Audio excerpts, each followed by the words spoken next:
You guys look like you guys are extremely intelligent, so I'm not going to look at you all as students, but more as colleagues. But many of you probably know me as Joe or even Joseph, and some of you may not even recognize me outside of uniform.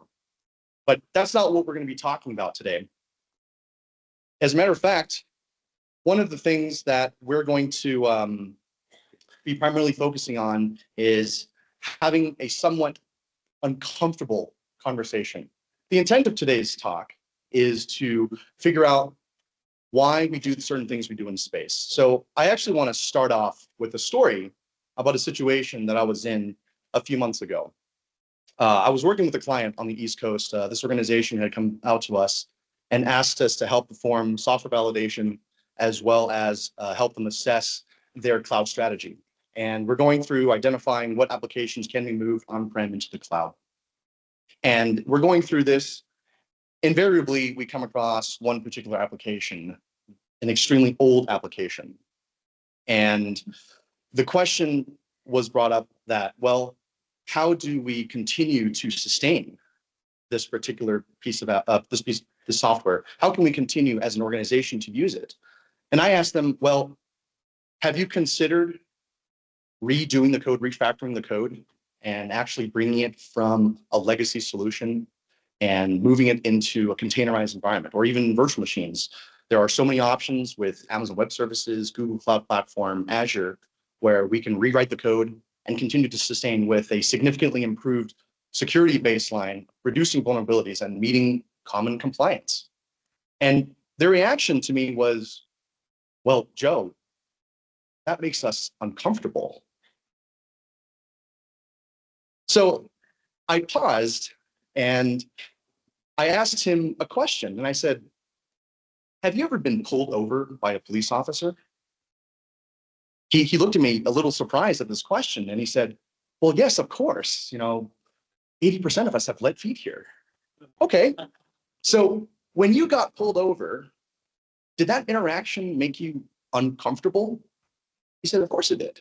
And I said, well, when you were being pulled over, not after, but in the moment of you being pulled over, did it make you consider, at the very least, consider changing the aberrant behavior which you were pulled over for? And I could see just in his mind, just the ticking, just, okay, I see, is what he said. So ultimately, again, this topic is about cybersecurity in space, breaking the comfort barrier. And so before we really go too much into it, I want to talk just very briefly. I know Dr. Hart had presented earlier a little bit about space cybersecurity, so I don't want to belabor the point, but ultimately, space cyber is the protection of space-based assets and the data that transits across those networks. Space cybersecurity applies to every industry. So I want to ask this, right? When was the last time on a road trip or heading to the airport or going to a restaurant or going to a friend's house, going to a football game, that you pulled out a paper map?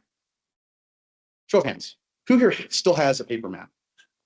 Awesome. How many of you use it on a regular basis? Okay, a few. Continue to think though, right?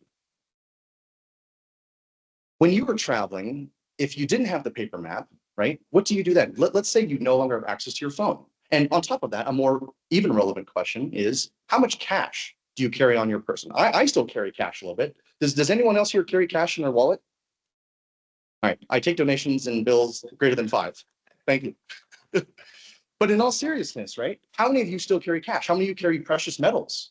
Gold, silver, credit cards? We all have plastic, sometimes metal cards in our wallet, right? I want you to continue to think about this as we go through this conversation. And the question that I want you to ask yourself is, how much of our daily lives are driven by space-based assets? So I want to talk a little bit more about the evolving threat landscape, right? In 2022, there are a couple of perfect examples. Of course, nothing really significant happened in 2022 except some invasion in Europe. We saw a couple fairly significant events. Viasat is a satellite organization, a company that provides satellite services for comms. And we saw 2 specific instances where there was a German company that lost access to the remote monitoring and was unable to communicate with 5,000 or so of their wind turbines. And something else that directly impacted the population was the fact that over 9,000 Frenchmen lost access to the internet, and they were unable to have regular access to their bank accounts, to do regular transactions and processing. Another example is SpaceX, right?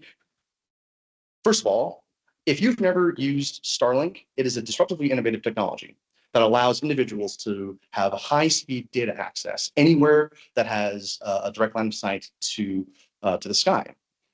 There was an incident where Starlink experienced a signal jamming event that prevented individuals from using their Starlink terminals. So these are just two examples of the threat landscape that we are seeing continually evolve, especially in space. So that's in space, but let's talk about complacency, okay? I've been in cybersecurity for over 15 years now. And like many of you all here, we've probably seen the things, technology, policies, procedures, and practices evolve over the years. We have a couple examples here. 2013, we had the Target breach, going all the way to 2021, the Colonial Pipeline breach.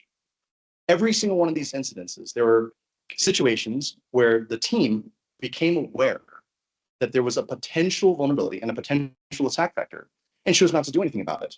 I'm not going to read through all of these because I think the idea that we're trying to have here is that complacency has existed throughout our society, and especially within cybersecurity. And so the question that I think we should be really asking is, how do we continue to enhance vigilance, right? What are some of the strategies here? I'm not going to spend too much time talking about the different strategies because as cybersecurity practitioners, we all know them. There's a proactive cyber defense. A proactive cyber defense is always better than a reactive cybersecurity defense. How do we have continuous monitoring, threat hunting? How do we ensure that we have real-time response as we continue to move through our engineering and software development life cycles, right? Red teaming, penetration tests, cyber vulnerability penetration assessments. Is the organization regularly and actively pursuing these types of strategies as part of the development cycle? A lot of times the clients that we come across, they say, hey, we would like for you to assess our baseline before we go live. We want to make sure that on day one, when subscribers start coming to our service, that we don't all of a sudden are notified that we've lost all of our PII, our personally identifiable information of clients. It's extremely important. We come in, we have a conversation with them, and a surprising large percentage of those customers, when they come to us, we look and we say, well, let's talk about your risk review board. Let's talk about your change management. Show us what processes you guys have all put in place to ensure that you are building in security, having a security-centric mindset. And when we come in, when we start doing our assessments, we typically break things. Security is not a bolt-on. I sincerely hope that that concept is not a nuanced or novel concept for you all. As we all work in both commercial, Department of Defense, public industry, private industry, it's extremely important to be able to identify that, yes, security should be baked in at the forefront, and there should be stakeholders sitting at the table from a software, hardware, and sustainment perspective. And we've all heard of zero trust. Zero trust, we have zero trust in a box. Who here has seen people say, we can sell zero trust in an appliance? We can deploy zero trust directly to you for a low flat rate of X dollars. There's so many different forms of zero trust, and I think it's comedic almost. People can say, yes, we can sell you zero trust. Ladies and gentlemen, zero trust, I'm here to say, is more of a concept. You can have application-based zero trust. You can have network-based zero trust. You can have user-based zero trust. How do you ensure that the person who is now within your perimeter, your rose garden, is actually who they say they are, right? And so these are just some of the strategies, right? And of course, multi-factor authentication. I can't tell you how many times I've supported customers, especially on the East Coast, where they may be old-fashioned financial tech firms. They just want their money to go from point A to point B. And if they receive an email that says, hey, look, we're changing our routing codes, please update this. And when you go into your bank account, you just use username and password without additional multi-factor authentication. Just as a quick aside, there are so many different forms of multi-factor authentication. They're not all made the same. This talk is not about MFA, but I just want to make a important note here, right? Text-based multi-factor authentication is extremely fallible. We've had clients and we've responded to incidents in the financial industry where people have lost hundreds of thousands, if not several millions of dollars, because someone was able to SIM swap their phone and transfer their number to a burner phone, receive a multi-factor authentication code, sign in, and transfer funds. But again, no security is perfect. There is no such thing as a 100% secure environment. And of course, with the advent now of AI, first of all, what kind of a cybersecurity talk would this be if there wasn't a discussion on AI ML, right? AI, if you look at it, right, when I was writing this deck, I couldn't help but smile and chuckle. A year and a half ago, if anyone would have told me, look, in the future, you're going to see conferences as far as the eye can see, and every banner is going to have AI, artificial intelligence, Gen AI, extractive AI, I would have said, yeah, I'm not so sure about that. But here we are. This just goes to show how quickly our technology is evolving. And frankly, in some ways, horrifyingly, how quick organizations are willing to accept new technologies without necessarily first undergoing a risk assessment. So with AI, though, there's always good and bad. It's a tool. We can leverage machine learning to identify and respond to emerging threats, whether it is a behavioral-based threat. I don't typically travel to China. If all of a sudden my SOC sees that my phone is trying to access my email account from a Chinese IP address, that's a little odd, right?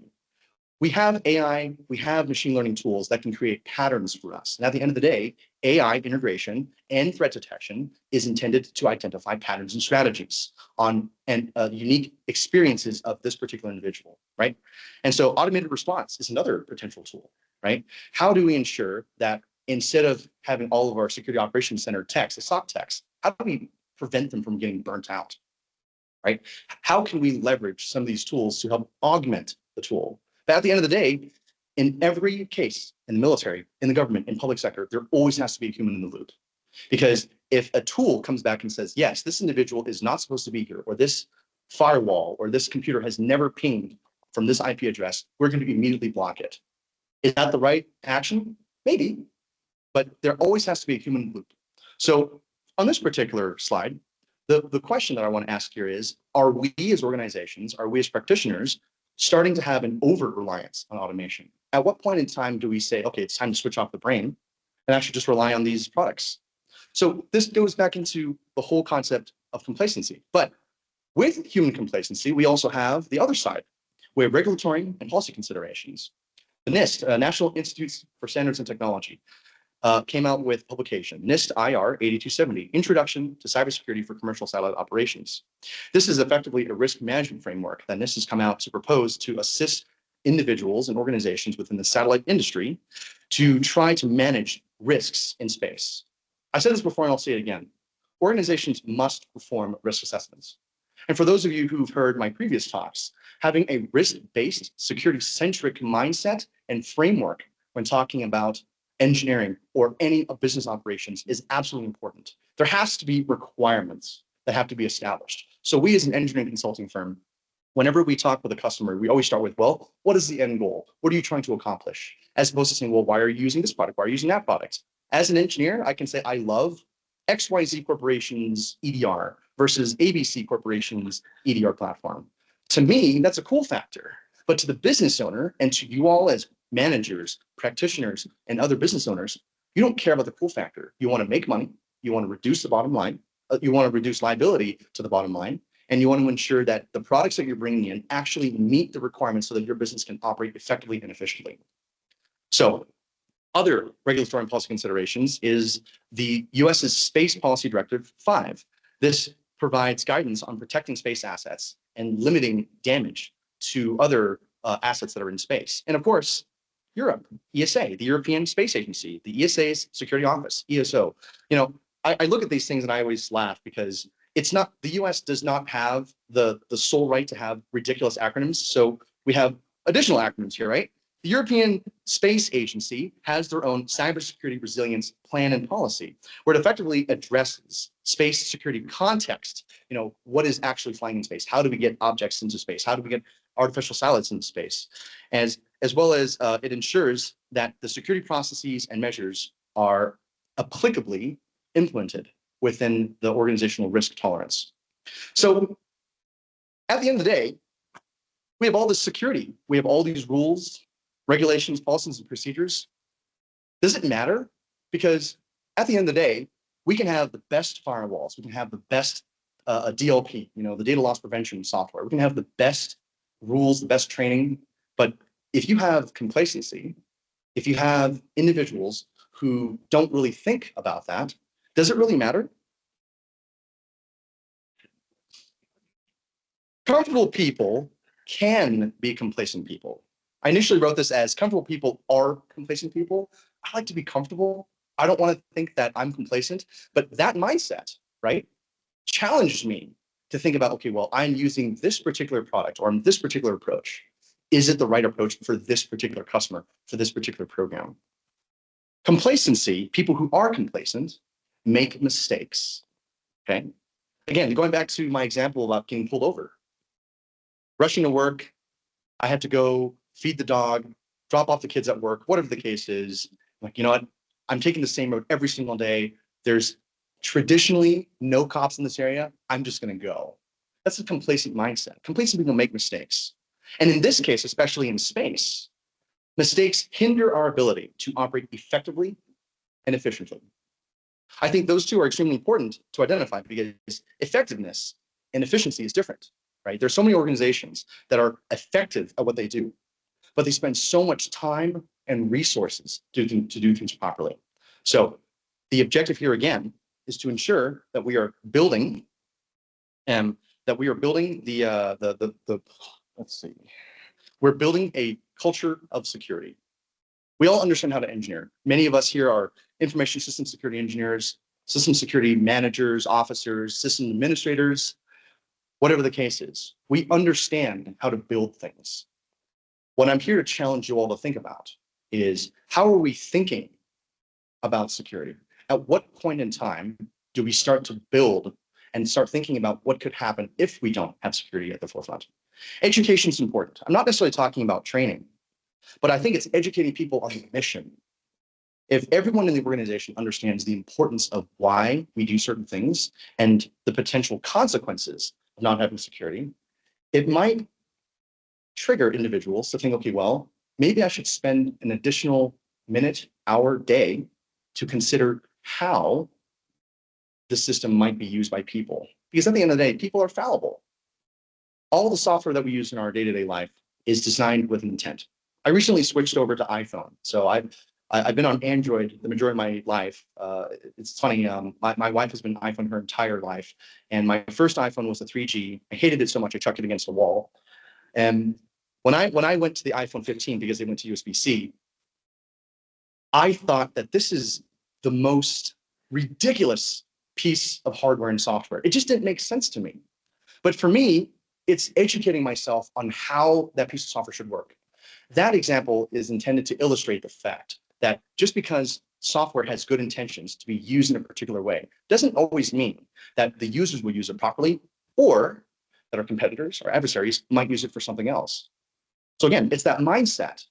How do we ensure that when we are building critical infrastructure, when we're building software in commercial companies, that we're thinking about, well, how could someone misuse this? So that is the intent of this particular bullet here about education. And a second point that I think is extremely important is leadership and accountability.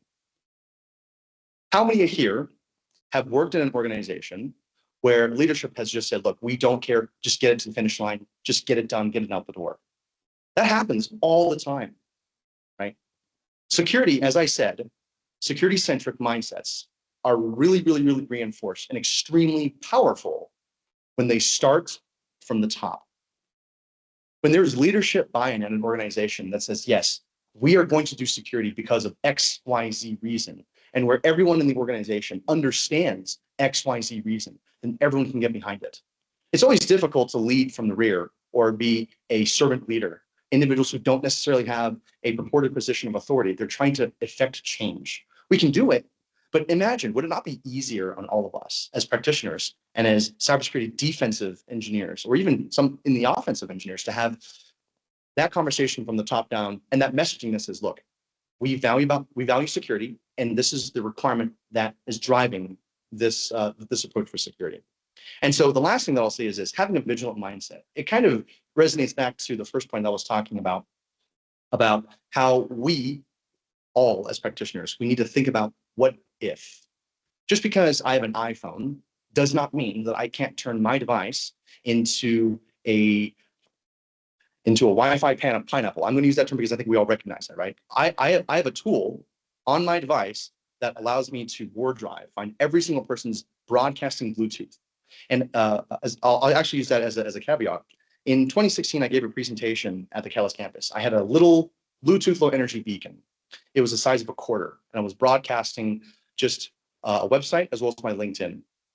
It was so interesting to see. At the time, iPhone and Android would automatically perform a handshake with Bluetooth low energy devices and would present a message on your device that says, you are now connecting with Joseph Cheung. The software developers, I'm sure, probably did not intend for that tool to be used maliciously. But think about it this way. If your device interfaces with my tool and exchanges a handshake, that is providing effectively consent for that Bluetooth low energy beacon to communicate, either plant or extract data off of your device. I actually wrote a paper about it where I was able to use that same Bluetooth low energy beacon and extract text messages off of people's phones. So the vigilant mindset, again, continually is just because something is designed for one particular task, can it be used for malicious purposes? So think about that today and as you move on.